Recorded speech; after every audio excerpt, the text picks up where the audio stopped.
Movie का main character 15 साल की एक लड़की थी जिसका नाम वेरोनिका होता, जो ईयर 1991 में मैड्रिड नाम की एक सिटी में अपनी मदर और अपने छोटे भाई और बहनों के साथ रहती। कुछ अर्सा पहले ही उसके फादर की डेथ हो चुकी थी। तब घर को चलाने के लिए उसकी मदर दिन रात एक क्लब में काम करती थी और इन हालात की वजह से वेरोनिका को अपने छोटे भाई बहनों का ख्याल रखना पड़ता। 5 जून 1991 की मॉर्निंग में वेरोनिका अपने छोटे भाई बहनों के साथ स्कूल जाने के लिए रेडी हो रही होती है और आज के दिन सूरज ग्रहण लगना था और बच्चों को टीचर्स के अंडर सोलर इक्लिप्स का व्यू दिखाया जाने वाला। सूरज ग्रहण लगने से पहले टीचर्स बच्चों को क्लास में इसके बारे में बता रहे होते हैं कि आखिर सूरज ग्रहण क्या होता है और इसके बारे में इंफॉर्मेशन देते हुए टीचर्स ये भी बताते हैं कि पुराने जमाने में सूरज ग्रहण के वक्त लोग किसी को सेक्रीफाइस करते थे और यही नहीं, इस बात पर भी बहुत बिलीव किया जाता था कि कोई भी इंसान किसी बूढ़े शख्स की सोल को इस दुनिया में आसानी से बुला सकता है। इन सब बातों के दौरान क्लास में हमें दिखाया जाता है कि वेरोनिका को सूरज ग्रहण देखने में कोई इंटरेस्ट नहीं था, बल्कि इस वक्त वो अपनी फ्रेंड रोजा के साथ कुछ डेंजरस टाइम प्लान कर रही होती है। एक तरफ स्कूल के सारे बच्चे अपने टीचर्स के साथ छत पर सूरज ग्रहण देखने जा रहे होते हैं, जबकि दूसरी तरफ वेरोनिका अपनी फ्रेंड रोजा और डियाना के साथ स्कूल के बेसमेंट में जाती है, जहाँ पर वो किसी किस्म का रिचुअल परफॉर्म करने वाली थी और वो एक औजा बोर्ड के थ्रू किसी की सोल से कॉन्टेक्ट करना चाहती थी। डियाना, जिसकी फ्रेंड की कुछ अर्सा पहले ही एक एक्सीडेंट में डेथ हो चुकी थी और वो उसकी सोल को बुलाना चाहती थी, और वेरोनिका जो कि अपनी फादर की सोल को बुलाना चाहती। और सबसे पहले वो लोग वेरोनिका के फादर की पिक्चर को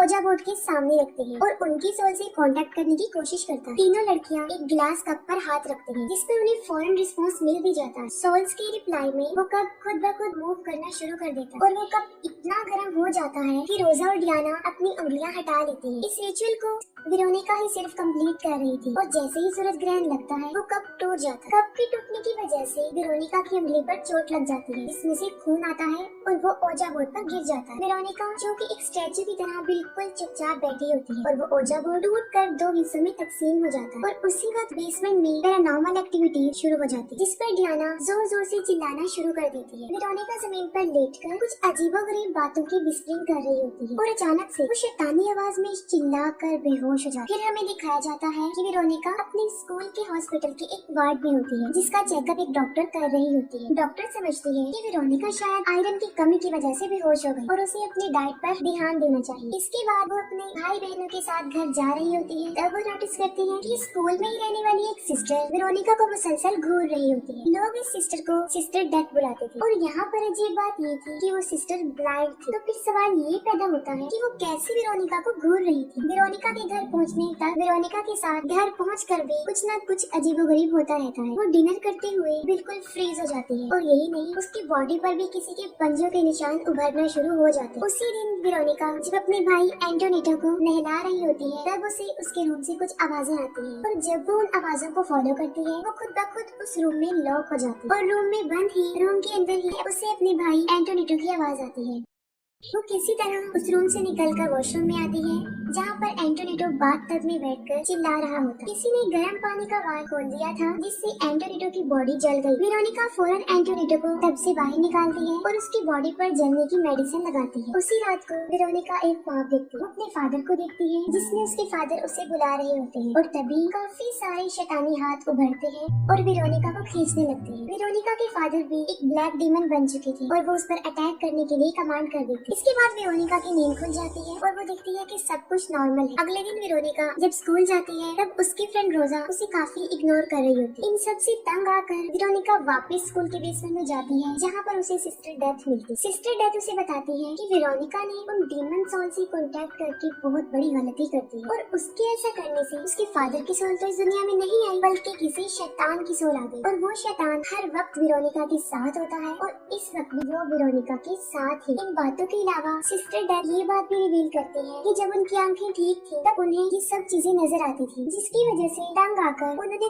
खुद ही अपनी आंखों को नुकसान पहुंचा लिया। लेकिन बाद में उन्हें पता चला कि इन चीजों को देखने के लिए इंसानी आंखों की जरूरत नहीं हो। जाने से पहले सिस्टर डेथ वेरोनिका को कहती है कि तुम्हें खुद ही अपने भाई और बहनों का ख्याल रखना, उनकी प्रोटेक्शन करनी। इन सब इंसिडेंट्स के बाद वेरोनिका अपने सारे घर के रूम्स में प्रोटेक्शन सिंबल्स लगा देती है, जिसका मकसद ये था कि वो उस शैतान की सोल को दूर रख सके। लेकिन ऐसा कुछ नहीं होता। वो शैतान बड़ी ही आसानी से उन सारे सिंबल्स को जला देता है। और इसके साथ साथ हम ये भी देखते हैं कि वो डेमन सोल वेरोनिका की छोटी बहन लूसिया का गला दबाकर उसे मार रहा है और वेरोनिका उसे बचाने की कोशिश करती है। इस वजह से लूसिया बहुत डर जाती है और वो कहती है कि कोई और नहीं, वेरोनिका ही उसका गला दबा रही है। जिस पर वेरोनिका उसको समझाती है कि हमारे घर में असल में कोई शैतान आ चुका है और वही ये कर रहा था और वो लूसिया को उससे बचाने के लिए बस उसे बचा रही है। उसी रात वेरोनिका को फिर एक ख्वाब आता है। वो देखती है कि उसकी बहन उसे दांतों से काट काट कर खा रही है और यही नहीं, उसका भाई एंटोनिडो भी उसकी गर्दन दबा रहा है और साथ साथ उसकी मदर भी उसे डांट रही होती है। और इन सब से डर कर वेरोनिका जाग जाती है। जब वो अपने बिस्तर से उठती है तो वहाँ पर खून के निशान थे और मैट्रेस के नीचे बहुत बड़ा काला धब्बा था और ऐसे लग रहा था जैसे वो मैट्रेस जल चुका हो। तब वो जाकर घर के सारे मैट्रेस को चेक करती है और सब पर सेम वही धब्बा बना हुआ था और उस निशान को देखकर ऐसा लग रहा था जैसे किसी इंसान ने उसे जलाने की कोशिश की है। और यहाँ सबसे अजीब बात ये है कि वो काला निशान किसी शैतान को प्रेजेंट कर रहा था। एंटोनिडो वेरोनिका को बताता है कि उस रात उसके फादर उनसे मिलने आए और वो कहते हैं कि मैं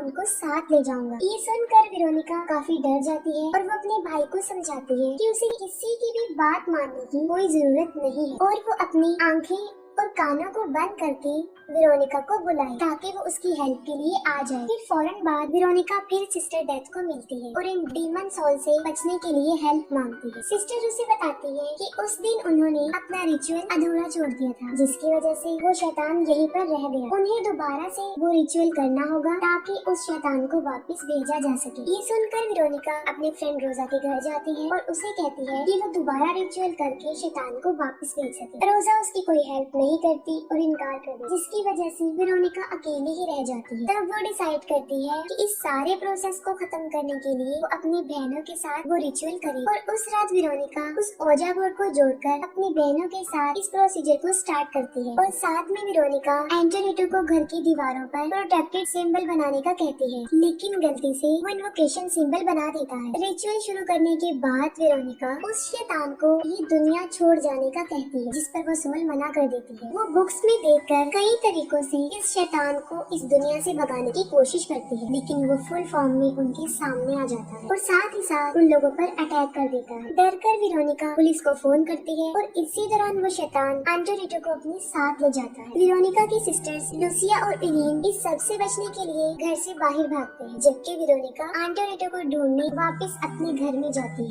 फिर उसे पता चलता है कि वो उसके रूम में बंद है और वो उससे बात करने की कोशिश करती है, लेकिन एंटोनिडो वही करता है जो वेरोनिका ने उसे कहा था। वो अपनी आंखें और कानों को बंद करके वेरोनिका को ही बुला रहा होता है। इसके बाद वेरोनिका को अपने अंदर कुछ अजीब सा फील होता है और असल में बात ये थी कि वो शैतान ना इस दुनिया में उनके घर में था, बल्कि वो शैतान वेरोनिका के अंदर था। और यहाँ पर बड़ा राज ये खुलता है कि बाथ टब में एंटोनिडो को वेरोनिका ने ही जलाया था और जब वो अपने सेंसेस में वापस आई तब उसने उसे बचा लिया। और यही नहीं, अपनी सिस्टर लूसिया के गले को भी वही दबा रही थी और जब वो होश में आई उसने ये बंद कर दिया। इसके अलावा घर में जो कुछ भी हो रहा था उसके पीछे वेरोनिका ही थी और उस डीमन का मकसद पूरी तरह वेरोनिका पर हावी होना। और जब वेरोनिका को इस बात का पता चलता है, उसे रियलाइज होता है कि ये सब कुछ उसी ने किया है, तब वो एक टूटे हुए शीशे की मदद से अपने गले को काटने की कोशिश करती है, लेकिन वो शैतान उसे ऐसा करने से रोक देता है। ये सब होने के दौरान पुलिस भी वहाँ पर पहुँच जाती है और जो वहाँ हो रहा था पुलिस उसे देखकर शॉक्ड हो जाती है, क्योंकि वेरोनिका की